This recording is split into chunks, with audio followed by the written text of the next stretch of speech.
Makan itu sering banget, cuma sama garam sama minyak itu sering.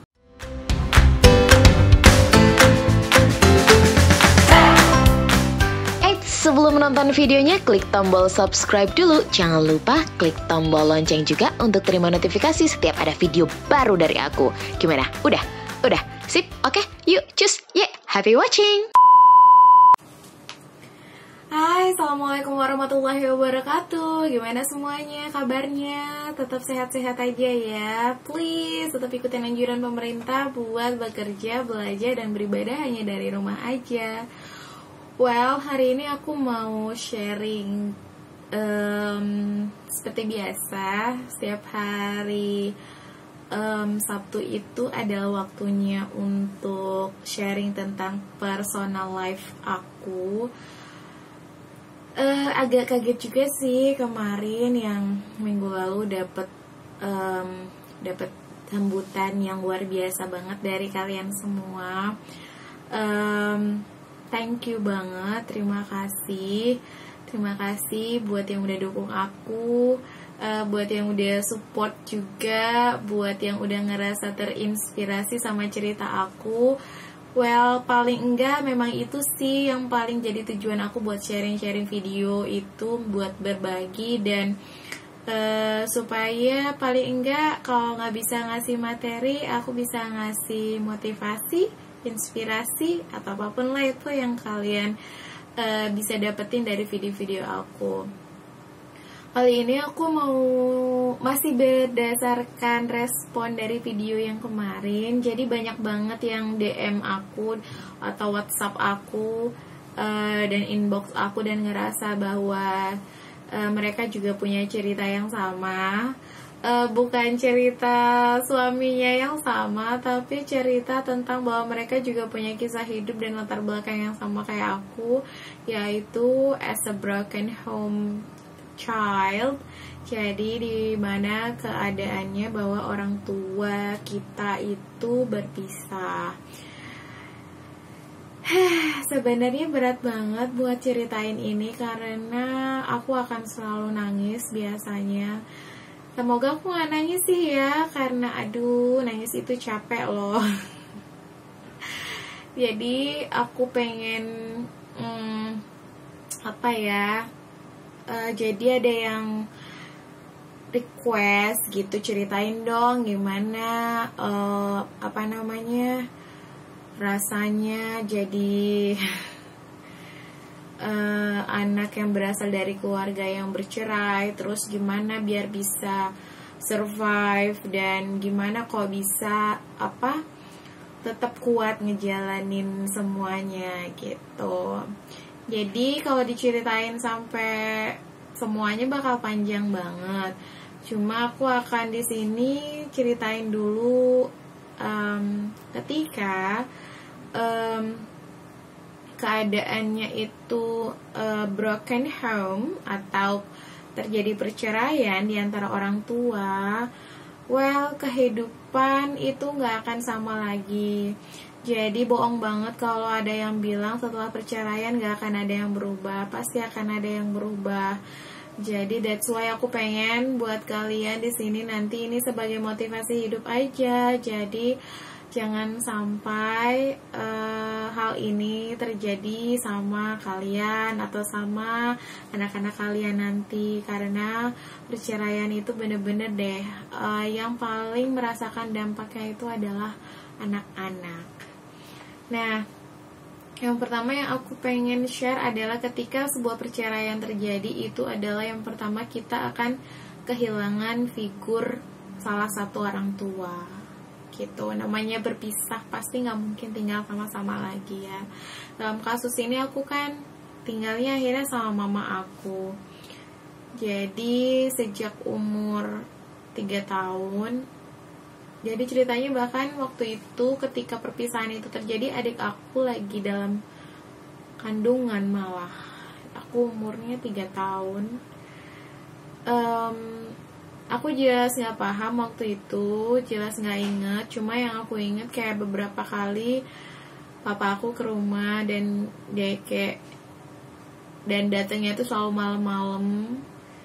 dan aku kayak selalu ngerasa itu mimpi gitu. Jadi bener-bener deh, kita pasti sebagai anak akan kehilangan figur orang tua. Kita akan kehilangan figur salah satu dari orang tua kita yang gak akan tinggal lagi sama kita. Jadi aku bener-bener kehilangan figur ayah sih. Aku bener-bener gak ngerasain yang namanya gimana rasanya disayangin sama seorang ayah, atau bahkan dimarahin. Kadang-kadang kayak ngerasa pengen dong sekali-sekali dimarahin.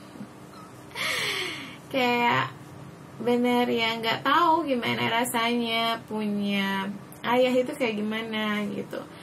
Ya dulu aku inget banget, aku iri sama teman-teman TK aku ketika mereka semua diantar jemput sama papahnya, aku diantar jemput sama ojek. Jadi ya nggak dapet figur itu, nggak dapet figur ayah, nggak tahu gimana rasanya. Jadi bersyukur ya buat kalian semua yang orang tuanya lengkap, atau bahkan mungkin setelah bercerai orang tuanya yang berpisah tetap masih bisa tetap ambil andil dalam pertumbuhan dan perkembangan anaknya. Aku salut sih. Terus yang kedua yang aku rasain adalah yang pasti kesulitan ekonomi. Mungkin ada orang tua yang bercerai ekonominya nggak terlalu terpengaruh, tapi pasti paling tidak ada perubahan. Kalau di aku berubah banget jelas sih. Mama dengan 7 anak, dengan gaji yang gak seberapa, itu ngebesarin kita, ngebesarin aku sama kakak-kakak aku, juga adik aku, itu susah banget. Aku kalau udah begini udah deh pasti nangis. Jadi kayak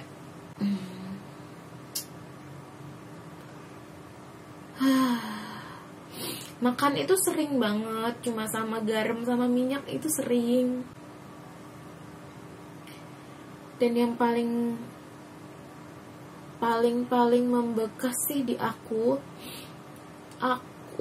nggak pernah bayar SPP tepat waktu. Jadi aku selalu dipanggil ke ruang BK atau dipanggil sama wali kelas aku karena nunggak SPP gitu. Dan itu malu banget, dan itu kayak sedikit mengganggu konsentrasi aku belajar sih.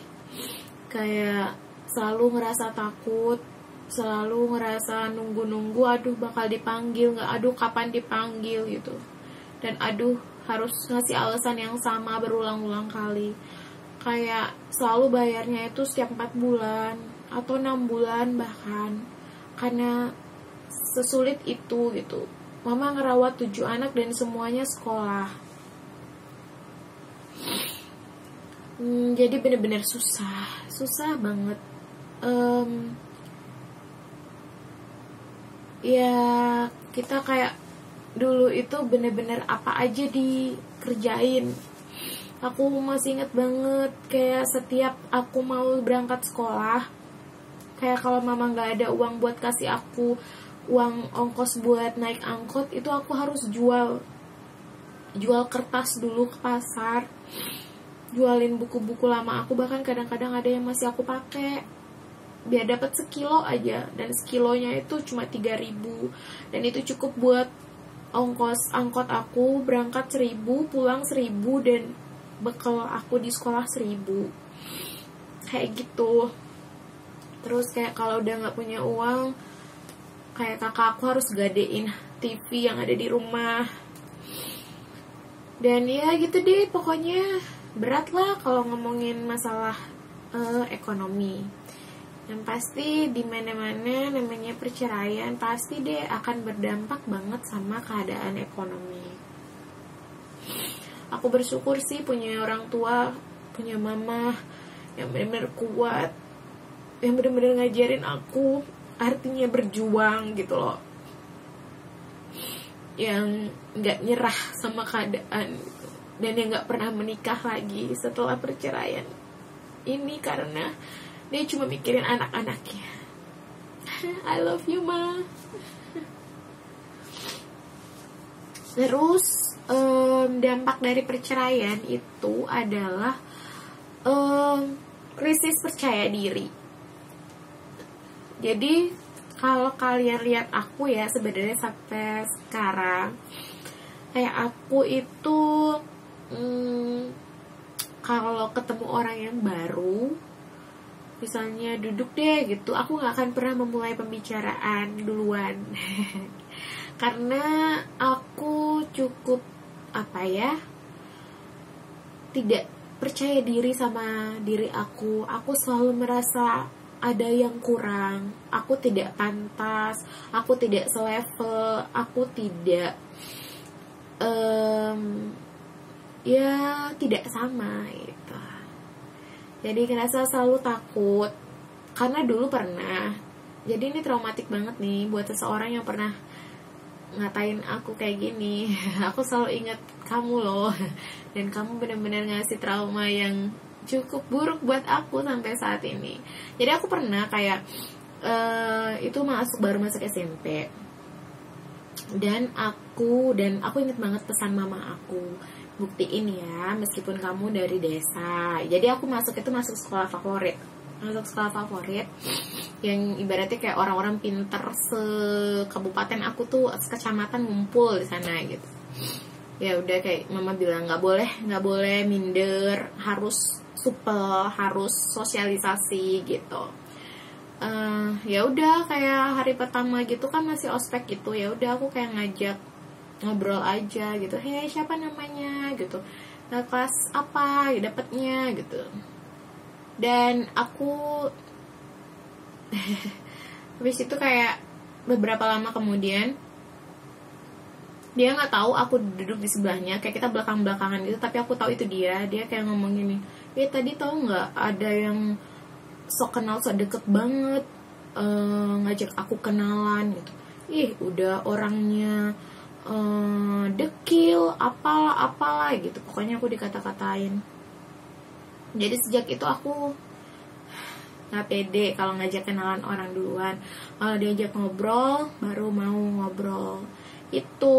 Jadi buat kalian yang kadang-kadang ngeliat Imisari judes gitu, itu enggak ya, jadi sapa aja aku. Jadi sapa aja Misarinya gitu, Misari nggak galak kok gitu. Jadi bener-bener kayak, dan aku tanya sama kakak-kakak aku, ngerasain hal yang sama nggak? Ternyata sama gitu. Kayak kita pernah gitu, sama ngerasa ini yang sama, krisis percaya diri juga gitu. Tapi kayak kita ngerasa ini nggak boleh nih gitu, kita harus tetap percaya diri gitu, kita tetap harus, nggak ada yang salah kok sama diri kita gitu loh. Biarpun kita orang susah, tapi kita nggak nyusahin orang gitu aja ya. Terus yang keempat, yang paling berdampak sih ke trust issue. Dengan adanya perceraian pasti akan berdampak sama krisis kepercayaan. Bukan kepercayaan diri ya, kepercayaan diri udah, krisis percaya sama orang. Jadi kita akan susah gitu, karena ngerasa bahwa orang yang paling gitu sedarah daging sama kita aja bisa mengkhianati kita gitu, bisa ninggalin kita gitu. Gimana sama orang baru gitu. Jadi kayak sama orang baru itu susah banget percaya gitu. Jadi aku tuh kayak orangnya aware banget gitu sama orang-orang baru, dia punya maksud apa ya, dia gimana ya gitu. Makanya aku punya teman dekat itu dikit lah, nggak banyak. Karena aku selalu ngerasa ya itu, orang itu nggak tulus, orang itu bisa pergi aja kapan aja mereka mau gitu. Jadi ya itu susah percaya sama orang. Makanya waktu ketemu sama suami aku gitu, kayak dia bener-bener yang bisa ngeyakinin gitu, yang ya dengan semua yang dia lakuin gitu. Kayak aku tuh dulu kayak kalau deket sama orang itu dikit aja ada ininya salahnya atau apanya, aku pasti nggak mau lanjutin gitu, karena segitu aku nggak percayanya sama orang gitu, segitu aku takutnya seseorang bisa berubah gitu. Jadi aku paham banget makanya sama orang-orang yang mungkin berpikir menikah itu nggak gampang, menikah itu perlu kemantapan hati gitu, kayak gitu-gitu. Karena memang bener gitu, kepercayaan itu harus bekal deh buat ngejalin hubungan gitu. Dan kami ini kayak aku itu yang susah percaya sama orang ya susah buat serius gitu. Dan ketika ketemu orang yang benar-benar bisa dipercaya, ya pasti akan serius. Jadi gitu aja sih di kali ini yang mau aku bilang. Inti dari video aku ini, aku pengen semua yang nonton video ini bisa mengambil pelajaran bahwa perceraian itu adalah memang hal yang dibolehkan, tapi yang juga paling gak disukai sama Allah. Kalau kalian saat ini berpikir untuk berpisah sama pasangan kalian, tolong dipikirin baik-baik ya. Cobaan itu pasti aja ada, pertengkaran, selisih paham, perdebatan, pastilah. Orang yang lahir di rahim yang sama aja pasti punya perbedaan, apalagi yang enggak kan. Itu sih yang jadi bekal aku, kayak aku gak akan biarin gitu hal yang aku rasain, hal-hal tadi, kehilangan figur orang tua, krisis percaya diri, kesulitan ekonomi, dan krisis kepercayaan terhadap orang itu harus dirasakan juga sama anak aku. Itu dimulainya dari saat mencari figur suami gitu. Jadi buat kalian makanya juga yang lagi cari calon pasangan, bener-bener harus dipastikan komitmennya itu. Dan satu sih menurut aku yang penting, berhubungan sama video aku minggu lalu, yang penting kita berpegangnya sama Tuhan, itu aja. Selama kita patuh gitu, nggak melenceng gitu, nggak kesana kemari, pikirannya lurus aja, nggak belok-belok, insya Allah nggak akan ada yang namanya perceraian, nggak akan ada anak yang jadi korban gitu ya. Untuk video motivasinya, apa sih yang motivasiin aku buat bisa survive sampai sekarang, dan apa aja yang aku lakuin untuk bertahan hidup dan bisa tetap keep proving ke orang-orang bahwa broken home tidak berarti broken child gitu. Pernikahan yang gagal tidak selalu dan tidak berarti menghasilkan anak-anak yang gagal juga. Itu nanti aku akan share di video yang lain. Oke, sekian dulu video aku, semoga bermanfaat. Jangan lupa subscribe, jangan lupa juga like, comment, dan share video-video aku kalau kalian ngerasa video aku bermanfaat. Sampai di sini dulu, sampai jumpa di video-video berikutnya. Wassalamualaikum warahmatullahi wabarakatuh.